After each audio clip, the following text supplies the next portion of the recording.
옆에 있는 분들과 그래도 함께 좀 인사 나눌까요? 메리 크리스마스 함께 나누겠습니다. 늘 저희 창조의 꿈 어린이들과 이렇게 말씀을 나누다가 저희 창조의 정원 성도님들 앞에서 이렇게 말씀을 나누려니까 굉장히 긴장이 많이 되는데요. 오늘 아침에 정말 오랜만에 손이 떨리더라고요. 제가 창조의 정원 공동체와 함께 성탄절을 맞이한 게 벌써 세 번째더라고요. 시간이 정말 빠른 것 같습니다. 코로나 때문에 좀 띄엄띄엄 본 기간들이 있어서 더 그렇게 느껴지는 것 같기도 하고요. 특히 작년에는 저희 창조의 꿈 어린이들이 성탄 예배를 온라인으로 드리게 되면서 제가 어렸을 때 경험한 그 성탄절과는 좀 다르다는 생각에 안타까운 마음이 좀 들기도 했었어요. 저희 창조의 정원 성도님들도 그 어릴 때의 성탄절의 기억이 있으실까요? 제가 어렸을 때 다녔던 교회에서는 겨울이 되면 늘 석유 난로를 피웠었기 때문에 저는 성탄절 하면 먼저 후각적인 느낌으로 그 석유 냄새가 늘 기억이 나는 것 같고, 또 성탄절에 불렀던 찬송들, 그리고 저보다 훨씬 컸던 크리스마스 트리의 불빛들, 또 성탄 전야제, 요새는 많이 없는 것 같은데 성탄 전야제에 했던 뭐 발표회들, 이런 것들이 좀 아직도 생생하게 기억이 나고 저한테 굉장히 따뜻한 기억으로 남아 있는데요. 그런데 제가 조금 더 크고 나서 하나님을 인격적으로 만나고 또 말씀을 진지하게 대하기 시작하면서 발견했던 것 하나는, 예수 그리스도께서 태어나시던 그날 밤, 성탄의 밤은 저의 이런 어린 시절의 기억과는 달리 굉장히 혼돈스럽고 혼란스러웠다는 점을 제가 발견을 했었어요. 먼저 성령을 통해 처녀인 마리아의 몸에서 아기가 태어났고요. 또 요셉과 마리아는 그 아기가 온 세상의 구주시다라는 말을 들었습니다. 그리고 그 아기는 초라한 구유의 니였습니다. 온 세상을 구원할 아기가 인간의 눈으로 보기에 너무나도 초라한 그런 모습으로 오리라고 누가 생각했을까요? 그리고 또 오늘 읽은 본문에는 한 가지 또 혼란스러운 점이 하나가 있는데요. 목자에 대한 이야기가 나옵니다. 아기 예수가 태어나시던 밤, 이 소식을 천사들이 목자들에게 전했다는 이야기가 나오죠. 근데 제가 배우기로는 목자들은 당시 사회적으로 아주 비천한 신분이었습니다. 유대인들의 지혜서인 탈무드를 살펴보면 이 목자들은 어, 아주 믿지 못할 사람으로 간주되기 때문에 법정의 증인으로도 설 수 없었다고 합니다. 그런데 그런 목자들에게 천사는 거의 처음으로 메시아가 태어났다는 중대한 사실을 전했던 거죠. 이 목자들이 거의 최초로 예수 메시아가 이 땅에 태어나셨다는 소식을 전해 들은 것입니다. 그리고 또 오늘 저희가 읽은 본문에는 등장하지 않았지만 동방 박사가 별을 찾아와서 아기 예수께 경배했다라는 내용이 마태복음에도 등장을 하는데요. 당시 하나님의 백성이라는 범주에 들지 못하는 외국인의 무리가 먼저 구세주가 태어났다라는 소식을 들었다는 것도 한 가지 좀 혼란스러운 점인 것 같습니다. 마리아와 마리아의 가족, 또 목자들, 동방 박사까지, 이들 모두는 지금 이 밤에 이 모든 일들이, 지금 일어나고 있는 이 모든 일들이 굉장히 영광스러운 일이라는 것을 알겠으면서도 한편으로는 혼란스럽기도 한 그런 밤을 지나고 있었습니다. 그리고 저는 그 밤이 지금까지 그들이 살아온 그 익숙했던 세계에 뭔가 균열이 일어나는 사건이지 않았을까 생각을 합니다. 당시 유대인들이 경험하고 있는 세계는 어떤 세계였을까요? 먼저 로마 황제가 무력으로 세상을 다스리는 세계죠. 그리고 본인이 신의 아들이라고 자처하는 세상이고요. 또 신분 차별과 각종 약자들에 대한 차별이 당연시되는 세계였습니다. 또 종교의 이름으로, 심지어는 하나님의 이름으로 사람과 사람 사이에 선을 긋는 그런 세계가 유대인들에게 아주 익숙한 세계였습니다. 그런데 그런 세계가 예수 그리스도가 태어나심을 통해 뭔가 균열이 일어나고 있었습니다. 왕이 태어나셨는데 그 왕이 가장 겸손한 모습으로 누군가에게 도움을 받아야 되는 아기의 모습으로 태어났고요.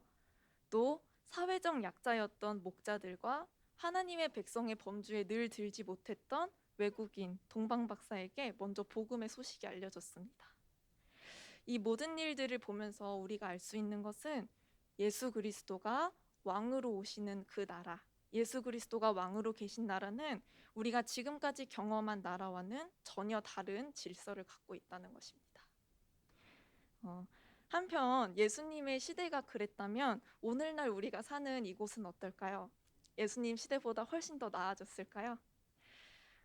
저는 올해 초에 교회력을 따라서 사순절의 시간을 어떻게 좀 잘 보내볼까 하다가 제가 섬기고 있는 어노인팅의 그 지체들과 함께 중보기도 모임을 만들었었어요. 매일 뉴스나 여러 매체들을 통해서 우리 사회에 있는 소식들, 또 세계에서 일어나는 소식들을 보면서 중보기도 제목을 올리고 함께 기도하는 모임이었는데요. 한 6명 정도가 함께 이 모임을 했어요. 근데 제가 처음에 이 모임을 하기로 했을 때는 이게 이 40일 동안 매일매일 다른 주제의 기도 제목을 6명이 다 올릴 수 있을까 하는 그런 의문이 들었었거든요. 그런데 그 40일의 기간 동안 제가 뉴스와 또 여러 매체들의 귀를 기울이면서 세상에 참 이렇게 아픈 일들이 매일매일 일어나는구나 라는 것을 느낄 수가 있었어요. 어디 깊이 들어갈 것도 없이 조금만 눈을 돌아보아도 세상에 온갖 착취와 억압으로 신음하는 사람들, 또 그리고 외로움과 소외 속에 살아가는 사람들, 또 우리의 무관심 속에 방치되는 이런 환경 문제들이 정말 하루도 빠짐없이 매일매일 세계에서 쏟아지는 거예요. 그래서 저는 그런 것들을 보면서 물리적인 생명을 지금 당장 잃지는 않았지만 사실상 죽음과 다름없는, 죽음과 맞닿아 있는 이 세계를 좀 실감했던 시간이었습니다.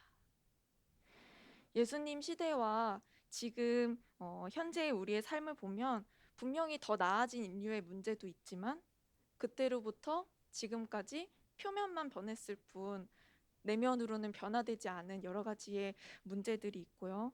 또 시대가 변하면서 새롭게 등장하는 여러 가지 문제들이 우리 삶이 여전히 어둠과 공존하고 있다라고 하는 것들을 우리 모두가 다 느끼고 있는 것 같습니다.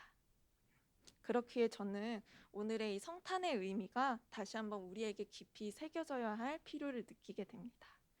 제가 아까 읽었던 누가복음 2장 1절부터 3절 말씀을 다시 한번 봉독해 드리도록 하겠습니다. 그때에 가이사 아구스도가 영을 내려 천하로 다 호적하라 하였으니 이 호적은 구레뇨가 수리아 총독이 되었을 때에 처음 한 것이라. 예수님께서 태어나시던 때가 로마 황제가 호적을 명했던 시기인 겁니다. 로마의 형제 가이사는 자신이 신의 아들이라고 하면서 자신이 온 세상의 왕이라는 것을 증명하려고 또 확인하려고 주기적으로 호적을 명했습니다. 그렇지만 하나님은 도리어 이 기간에 진짜 세상의 왕이신 예수 그리스도를 베들레헴에서 태어나게 하셨습니다. 온 세상이 힘으로 통제하면서 권력으로 억압할 때 예수 그리스도께서는 구유 안에 누이신 아기의 모습으로 가장 겸손한 모습의 왕으로 오셨습니다. 또 세상이 계속해서 차별을 만들어내고 있을 때, 선을 긋고 있을 때 예수 그리스도께서 태어나시던 밤 그곳에는 지금까지 늘 선긋기를 당하던 목자들, 그리고 하나님의 백성에 들지 못하던 동방 박사들이 모일 수 있게 되었습니다. 네, 세상이 자기들만의 방식으로 세상을 구축해 나가고 있을 때 하나님은 그 어두운 세상을 결코 포기하지 않으시고 하나님의 일을 하고 계셨습니다. 예수님을 통해 펼쳐진 새로운 하나님 나라 앞에서 우리가 할 수 있는 것은 이러한 하나님의 일하심을, 하나님의 나라를 기쁘게 환영하고 우리 삶에 들어온 그 나라의 생명과 새로운 질서를 온 힘과 뜻을 다해 우리 주변으로 흘려보내는 것이라고 생각합니다.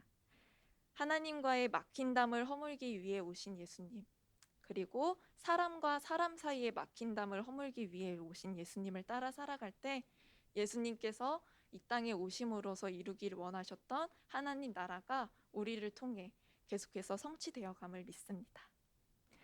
네, 말씀을 정리하려고 하는데요. 이제 정말 한 해가 일주일도 채 남지 않았다는 사실이 믿기지 않는 것 같습니다. 올해를 떠올려 보면 사실 감사하고 또 좋은 기억들보다 제한되고 불편한 기억들이 많으시리라고 생각이 되는데요. 또 내년에 대해서도 그래서 참 기대를 하기가 쉽지 않은 것 같습니다. 하지만 오늘 말씀처럼 여전히 하나님께서 가장 어두운 시대에도 계속해서 새로운 일을 행하시려고 하시고 나와 개인의 삶 속에 끊임없이 일을 하고 계시다라는 것, 하나님의 나라의 그 생명을 흘려보내길 원하신다라고 하는 것 기억하시면서 그 일에 헌신하시면서 한 해를 마무리하고 또 새해를 맞이해보면 어떨까요? 막힌 담을 허물러 오신 예수 그리스도 편에 서시는 창조의 정원 성도님들 되시기를 바랍니다. 이 시간 함께 기도하겠습니다.